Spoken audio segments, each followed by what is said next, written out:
Bien, buenos días, bienvenidos. Esta es la segunda clase de aquí de la universidad, nuestro pacto internacional en el diplomado de psicología. Y bueno, en esta ocasión vamos a abordar el tema de la violencia familiar. En la ocasión anterior, bueno, yo había tenido oportunidad de estar con ustedes, al menos virtualmente, con la materia de comunicación y psicología. De nuevo me presento, mi nombre es Armando López, soy psicólogo, voy a poner mi nombre aquí.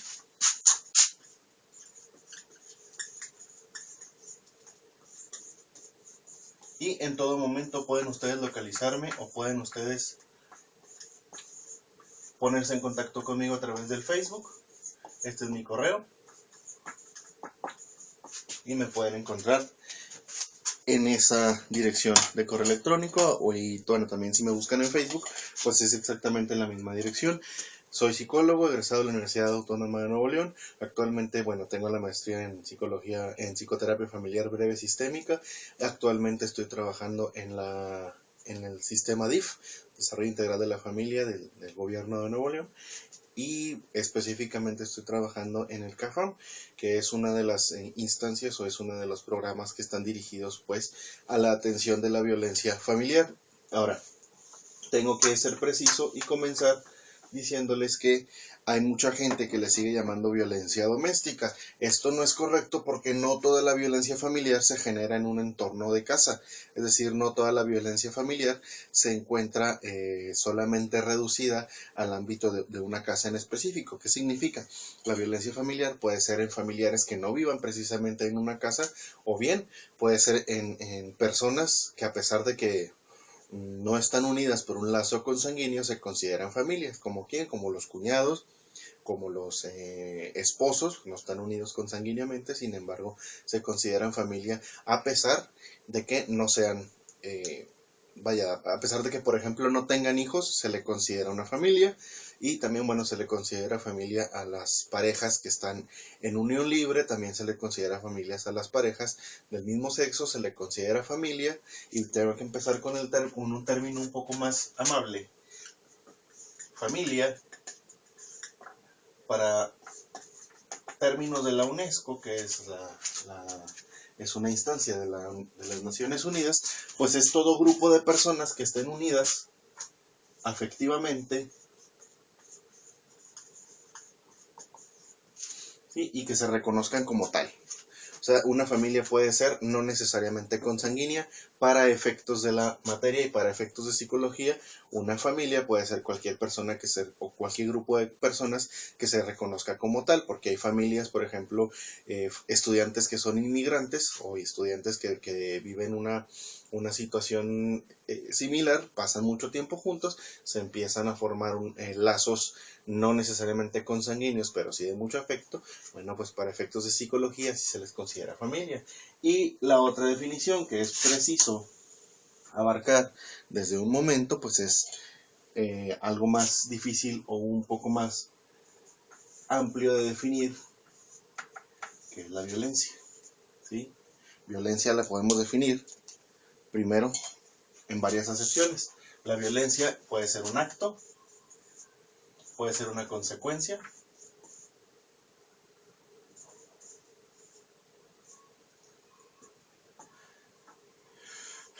es una característica.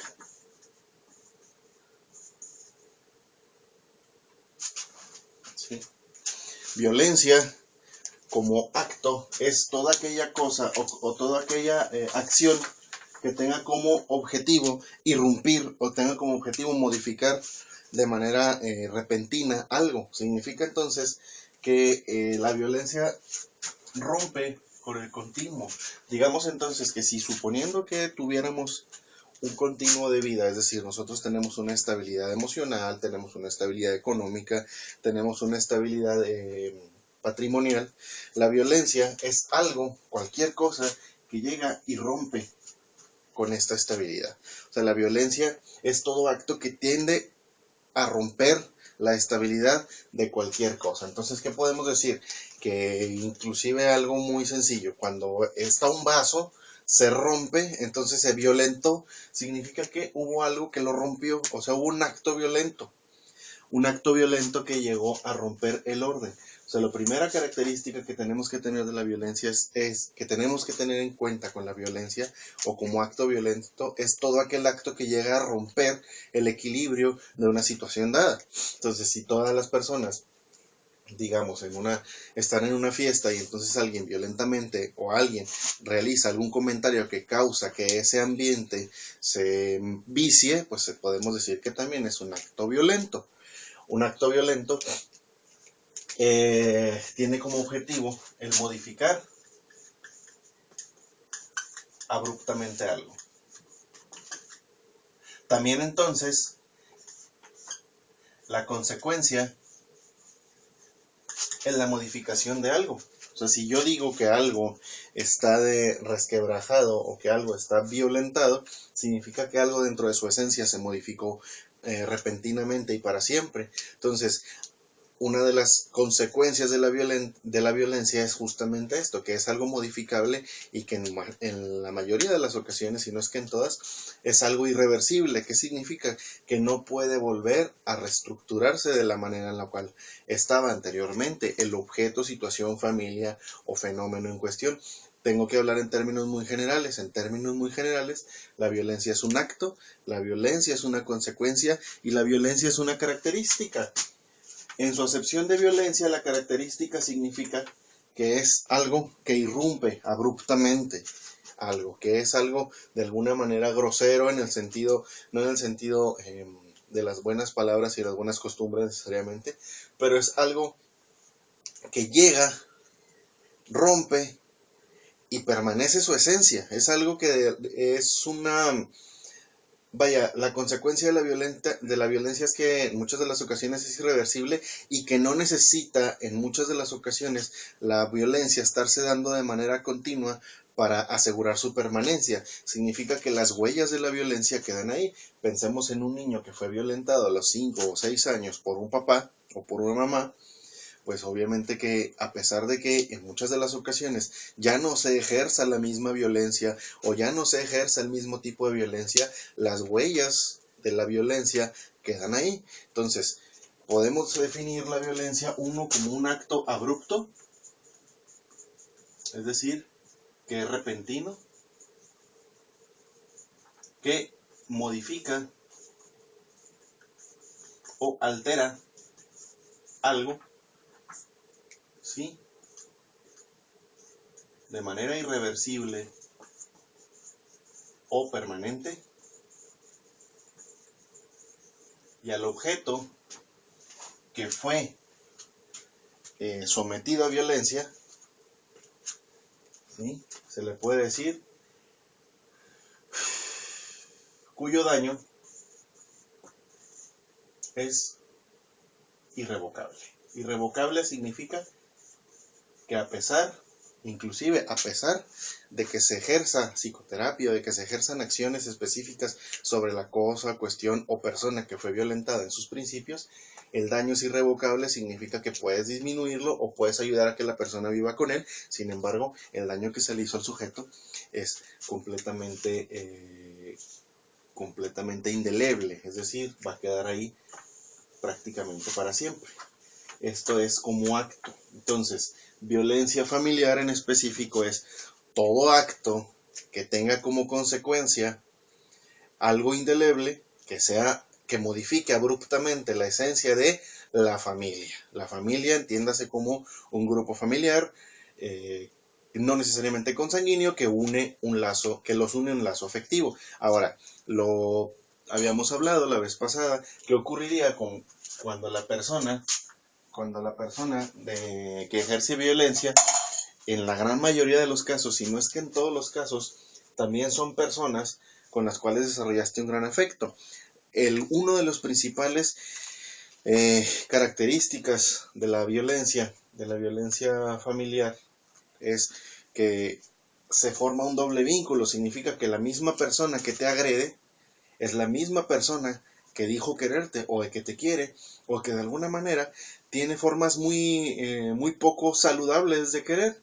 Cuando nos enfrentamos ante el problema de los hombres violentos y cuando los hombres violentos nos dicen que sí quieren a su mujer, A primera instancia, una persona normalmente que no sea psicóloga o que no esté entrenada al respecto, diría que pues realmente no la quiere. Sin embargo, observamos que en las personas violentas hay un patrón anómalo, es decir, un patrón equivocado de amar. Sin embargo, el amor está ahí. El amor de alguna manera hace que entonces estos lazos se sostengan, porque el doble vínculo, como lo habíamos visto anteriormente, es recibir mensajes contradictorios de una persona. Entonces, ¿qué ocurre cuando a una misma persona se le da el mensaje contradictorio, te odio, te quiero?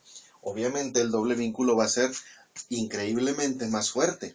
He ahí la dificultad de abordar a muchas parejas que son violentas, porque en muchas de las ocasiones, lo vamos a ver más adelante, la, la agredida o el agredido siente que realmente en el trasfondo de esa conducta violenta pues hay un amor. En muchas de las ocasiones, dentro de las fantasías de la mujer, del síndrome de la mujer golpeada o del hombre golpeado, muchas de estas fantasías hacen que ella tenga la esperanza fallida de mejorarlo. Tú te vas a encontrar como consejero, te vas a encontrar como pastor, muchos de los casos en los cuales la mujer o la mujer violentada o el hombre violentado está completamente convencida de que a través de él, a través de su ejemplo, a través del amor, va a cambiar a la persona. Sin embargo, bueno, una de las cosas que primero hay que trabajar con estas violentas, con estas víctimas de violencia, es pues que no necesariamente es así, y hacerles saber que hay un doble vínculo, y hacerles saber que pueden tener una vida más allá del violentador, que son muchas de las cuestiones que vamos a estar abordando más adelante. Lo primero que vamos a abordar son los tipos de violencia, ¿sí? Los tipos de violencia, bueno, el primero que tenemos dentro del material que ya les proporcionamos, pues es el llamado maltrato infantil. Dentro del maltrato infantil hay formas que son activas y formas que son pasivas. Por activa se refiere específicamente a actos y por pasiva se refiere a omisiones, ¿sí? El maltrato infantil activo sería cosas que hacemos para maltratar a los hijos, cosas que realizamos, cosas que sí hacemos. Y en las pasivas son omisiones. Dentro de las omisiones, pues obviamente es el no hacer cosas, es el no realizar algunas actividades que deben estar ahí, ¿sí? Dentro de las formas activas, ¿sí? Encontramos, chequenlo en el material, el primero es el abuso físico. El abuso físico pueden ser golpes, abuso físico,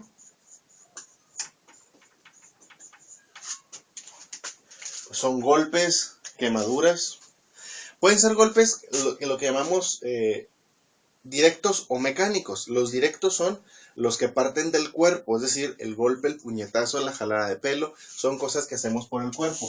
El abuso físico puede ser directo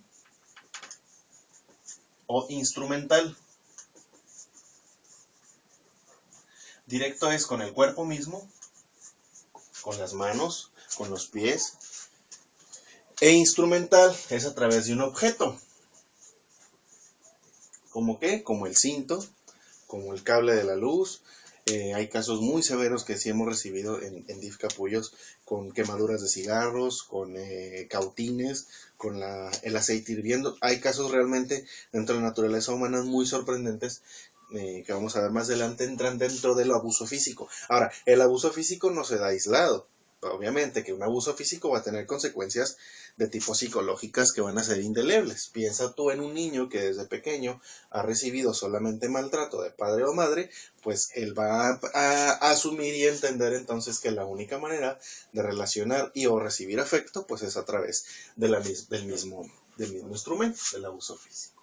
Entonces tenemos abuso físico, que es directo e instrumental, eso no viene en su texto. También tenemos el llamado abuso emocional, ¿sí? El abuso emocional, pues son todas las cosas que hacemos con las emociones del niño. De ahí pueden venir, por ejemplo, chantajes. Dentro del chantaje hay microchantajes y macrochantajes. Está desde el microchantaje como, si no si no haces tal cosa, entonces no te voy a regalar algo. Es un pequeño, es un pequeño chantaje que en muchas de las ocasiones puede ser de alguna manera incluso válido, hasta el macrochantaje, como si no te sacas un 10 o si no superas a tu hermano, entonces yo ya no te voy a querer. Entonces, el chantaje dentro del abuso emocional es cuando tú estás condicionando el amor o el afecto para que tu niño realice tal o cual situación. El chantaje, la humillación, ¿sí? La humillación en la cual tú públicamente o incluso en privado denigras al niño, lo insultas y lo haces, le haces una huella indeleble dentro de su corazón, dentro de sus sentimientos. Las comparaciones también, sobre todo con hermanos. Tu hermano es más listo que tú no haces la tarea como tu hermano, deberías ser como tu hermano. Las comparaciones también pueden ser parte de un llamado abuso emocional. Y todas las amenazas, por ejemplo, a veces no necesita pegarle al niño, pero en muchas de las ocasiones el levantar la mano o el agarrar la chancla, máxime cuando ya hubo abuso físico, pues es un abuso emocional. ¿Por qué? Todo abuso emocional tiene como característica que el abuso, es decir, el daño va directo a las emociones del niño, a provocarle emociones, a provocarle culpa, a provocarle miedo, a provocarle vergüenza, etcétera. Y si es de manera reiterada, el niño va a tener algo que llamamos embotamiento emocional. ¿Qué es eso? Las emociones quedan como en pausa, como no expresadas. Por eso tenemos mucha dificultad en adultos que realmente no saben tener contacto con sus emociones. Muchos de estos adultos fueron víctimas de abuso emocional desde pequeños. Esto se da más seguido en hombres que en mujeres. Después vamos a ver por qué. También dentro de las formas activas tenemos desgraciadamente el abuso sexual. Y uno puede llegar a decir cómo es posible, cómo el abuso sexual entre la familia, desgraciadamente, el incesto es uno de los tabús más guardados dentro de nuestra sociedad. Sin embargo, también es una realidad muy frecuente en las familias, sobre todo en las familias donde no hay mucha expresión del tema sexual, se da mucho la situación de que un tío o una tía abusen del niño o de la niña y que el niño primero no lo sepa distinguir porque no sabe qué es. O sea, si llega el tío y empieza a tocarle sus partes a la niña y la niña no sabe qué es lo que está ocurriendo y el tío aparte le dice, tú cállate, no va a pasar nada, eres una mala niña si no obedeces, la niña simplemente se va a sentir confundida y no va a saber que es un abuso sexual. Lo importante aquí para prevenir el abuso sexual es, en la medida de lo posible, hablarles de sexo a los niños, no necesariamente todos los temas, pero sí decirle que nadie te puede tocar de manera en la que te sientas incómodo y también darle la confianza para que el niño o la niña pueda llegar a denunciar el abuso. Denunciar el abuso es que lo diga a ti o se lo diga a una persona mayor o que directamente vaya a la policía y denuncie a su agresor. Nadie, ningún niño tiene derecho a ser tocado de ninguna manera que le haga sentir incómodo y nadie, ningún niño ni niña tiene que sentir abuso sexual. Sin embargo, una de las realidades más comunes es que el abuso sexual en la gran mayoría de los casos se da dentro de la familia, no se da afuera. Es muy raro el agresor, raro estadísticamente, no quiere decir que no exista, pero es más común el agresor que está dentro de casa al agresor que está fuera en la calle. Eso es un tipo de agresión más rara estadísticamente hablando. Entonces, dentro de las formas activas encontramos el abuso físico, el abuso emocional, el abuso sexual, y dentro de las formas pasivas, pues encontramos el abandono físico y el abandono emocional. Dentro del abandono físico, esta forma de negligencia es sinónimo de abuso físico. Cuando al niño no se le atienden sus necesidades básicas, y estoy hablando de, por ejemplo, asearlo cuando está pequeño, de bañarlo, de cobijarlo, de darle ropa, de darle protección, de darle comida, de dejarlo llorar, es una forma de negligencia. Negligencia o un abuso físico es abandonarlo, abandonar las necesidades físicas del niño, como cuál, como la necesidad de comida, ¿sí? La necesidad de aseo, la necesidad de vestido, la necesidad de protección, ¿sí? Dejarlos, por ejemplo, sin cobija o sin cobijo, ¿sí? No permitirles, por ejemplo, el acceso al juego. Es parte del abuso físico, porque los niños necesitan un espacio donde desarrollarse y en muchas de las ocasiones el no permitírselos es una forma de abuso físico. Dentro del abandono o el abuso emocional o la negligencia por abuso emocional es no brindarles afecto cuando los niños lo necesitan, no felicitarlos, no abrazarlos, no quererlos, privarlos del afecto físico, perdón, privarlos del afecto también puede ser parte del abuso emocional. Entonces el abuso emocional, ¿sí?, es privarlos del amor, privarlos del reconocimiento, privarlos, por ejemplo, de caricias, simplemente no concederles existencia, es decir, incluso una forma muy, muy común de abuso emocional a través de la negación de la concesión de la existencia es, por ejemplo, cuando los dejan de llamar por su nombre y los llaman por alguna característica y a los papás se les empieza a olvidar cómo se llamaba su hijo.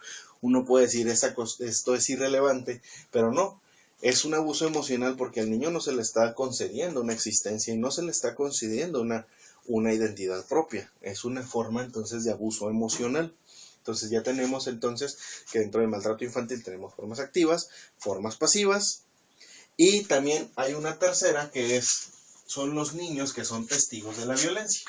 Los niños testigos de la violencia son niños a los cuales igual no se les toca, igual no se les priva de sus necesidades, pero constantemente están viendo cómo papá y mamá pelea, o cómo papá tiene problemas con sus otros hermanos, o cómo papá y mamá aún divorciados, siguen agrediéndose. Esta es una forma de violencia de los niños testigos de violencia, que es una de las maneras del maltrato infantil que desgraciadamente en muchas de las ocasiones queda invisibilizado. Invisibilizado quiere decir que no se evidencia, es decir, que hacemos como que no existe algo. Eso significa invisibilizar.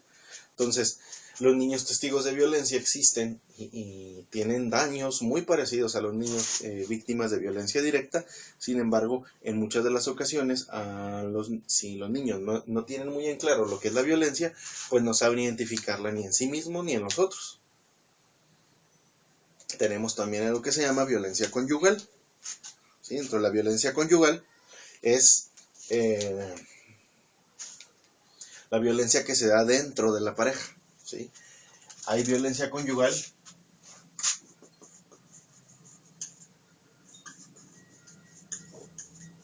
y violencia equiparable a la conyugal, que es por ejemplo en el noviazgo o entre parejas del mismo sexo. Podemos clasificar la violencia conyugal o equiparable a la conyugal en las situaciones donde hay una pareja involucrada, una pareja de dos personas. Tenemos la llamada violencia. Hay de los dos tipos de violencia. Hay violencia del hombre hacia la mujer,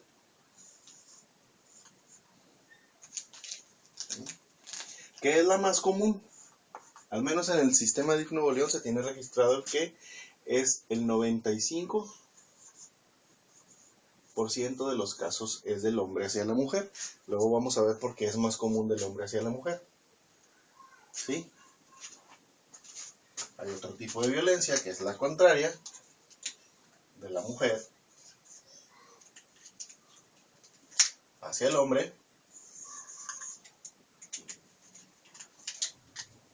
¿Sí? Que al menos en el sistema DIF Nuevo León tenemos es solamente el 3%. Ahora, es una cifra oficial. Habrá muchos casos en los cuales muchos hombres prefieren no denunciar por el mismo sistema de creencias, por el mismo machismo en el cual al hombre no se le permite ser víctima. Y también hay un tipo de violencia, que es la violencia cruzada. ¿Qué es violencia cruzada? La violencia cruzada es la violencia que se ejerce tanto de hombre a la mujer como de la mujer al hombre, ¿sí?, de manera igualitaria. Tenemos que es cerca del 2% de la población que atendemos en DIF Nuevo León, y es la violencia donde los dos se han agredido. Usualmente este tipo de violencias es más consecuencia de una de las anteriores, o sea que de muchos años la mujer vivió oprimida y ahora empieza a defenderse, o bien el hombre vivió muchos años oprimido y ahora empieza a defenderse. Es el 2% aproximadamente de los casos que nosotros podemos tener registrados dentro del sistema de Nuevo León, o son cifras aproximadas de lo que atendemos en México. Desconozco en Estados Unidos cómo están las estadísticas, supongo que es algo bastante similar. Dentro del abuso, dentro de las situaciones de abuso hacia, por ejemplo, la mujer, pues está el abuso físico, igual. El abuso físico pues es a través de golpes, a través de jaloneos, a través de estirones de pelo, a través de cualquier situación que tenga como finalidad causar dolor o infringir daño a la otra persona, y puede ser tanto directo como instrumental, es decir, directo cuando se usa el propio cuerpo, o sea, puñetazos, cachetadas, jalones de pelo, picones de ojos, suena extraño pero sí lo hay, arañazos, sobre todo en las de mujer hacia hombre, son la llamada física, llamada directa,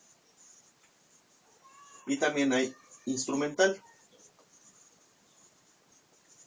Instrumental es con objetos, con el cinto, con el zapato, con la escoba, con el cuchillo, en casos muy extremos, con el sartén, con el aceite hirviendo. Son causas o son violencia de tipo físico instrumental. También tenemos el abuso emocional.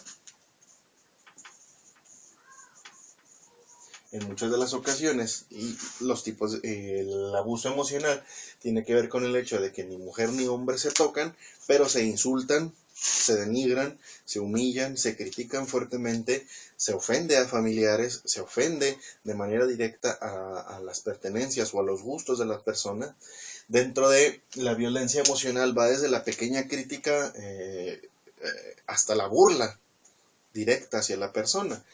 El decirle, por ejemplo, gorda a una mujer puede ser violencia emocional siempre y cuando, si ella no está de acuerdo y el marido sabe que que no solamente no está de acuerdo, sino que le molesta el mote de gorda, sí se puede argumentar o sí se puede tomar como una violencia emocional. ¿Por qué? Porque de alguna manera está ejerciendo violencia a partir de su aspecto físico, y es una burla muy importante. Esto es dentro de la llamada violencia emocional. Y también tenemos el abuso sexual. Ahora, esta es una situación un poco extraña. ¿Por qué extraña? Muchos de los, sobre todo, muchos de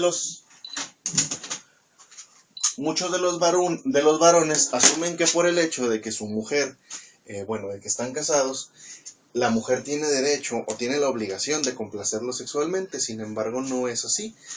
Hay violación conyugal. La violación conyugal significa que el marido posee o viola a su mujer dentro del hogar. Alguien podrá decir, pues no es posible, ya están casados, no puede ser una violación. Sí puede ser violación si una de las dos partes no está de acuerdo con tener sexo, o no está de acuerdo en la manera en la que tienen sexo.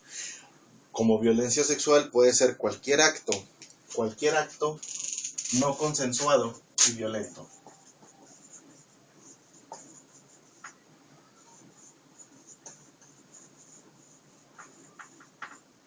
Sí, si una de las partes no está de acuerdo con tener sexo, es una violación. O algunas prácticas en las cuales la pareja no esté de acuerdo con realizarlo, también es un tipo de violencia sexual, ¿sí? No viene allí en su manual, pero sí me gustaría que tuvieran en cuenta que aparte de la física, de la emocional y de la sexual, hay otro tipo de violencia que nosotros llamamos violencia patrimonial.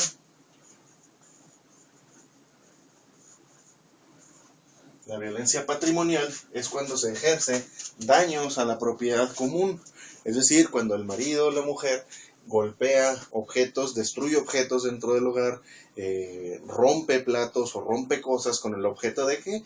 De dañar a la otra persona o de amedrentarla, es decir, de causarle temor. Se le llama daño patrimonial. El daño patrimonial es muy común entonces en sujetos en los cuales se agota toda posibilidad. La violencia patrimonial puede ser por daño, también puede ser por omisión. ¿Qué significa? Que el proveedor o la proveedora de los bienes, es decir, la persona que de alguna manera está sosteniendo el hogar, deje de hacerlo o lo haga o tenga un sobrecontrol sobre los mismos. Significa que el dinero se da a cuentagotas o aparte de que se dé a cuentagotas, no se dé lo suficiente para abarcar las necesidades completas de la familia. Bueno, se le llama daño patrimonial por omisión. Este es otro tipo de violencia de tipo conyugal que vamos a encontrar bien establecidos dentro del marco de la violencia familiar. Hay muchos tipos más, ¿sí? También, bueno, tenemos maltrato hacia los ancianos, ¿sí? El maltrato hacia los ancianos también lo estamos observando muy seguido.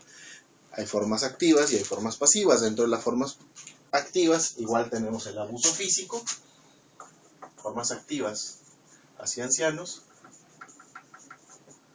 va el abuso físico,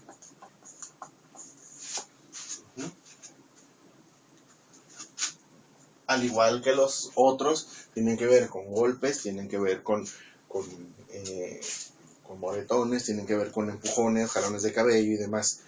Puede ser directa o puede ser instrumental. También tenemos el emocional,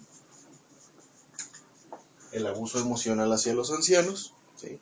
Tiene que ver con golpes, castigos, humillaciones, maltratos de tipo emocional. No dejarle ver a los hijos, por ejemplo, es muy común. En lo personal yo tengo un caso en el cual tengo una persona, un anciano víctima de violencia emocional, en la cual los hijos que son los cuidadores le impiden tener contacto con los otros hijos. Bueno, es un tipo de maltrato de tipo emocional. Y también el abuso financiero. En ese mismo caso, por ejemplo, los hijos están malgastando el dinero de la mamá en este caso. Es decir, se quedaron con su dinero, están administrando su pensión y aparte de administrar su pensión, a la señora no se le da absolutamente nada y ella no tiene acceso a su propio dinero. Es un tipo de maltrato hacia ancianos. Y bueno, dentro de las formas pasivas tenemos los dos tipos de negligencia. Dentro de las formas pasivas tenemos el abuso físico y el abandono emocional.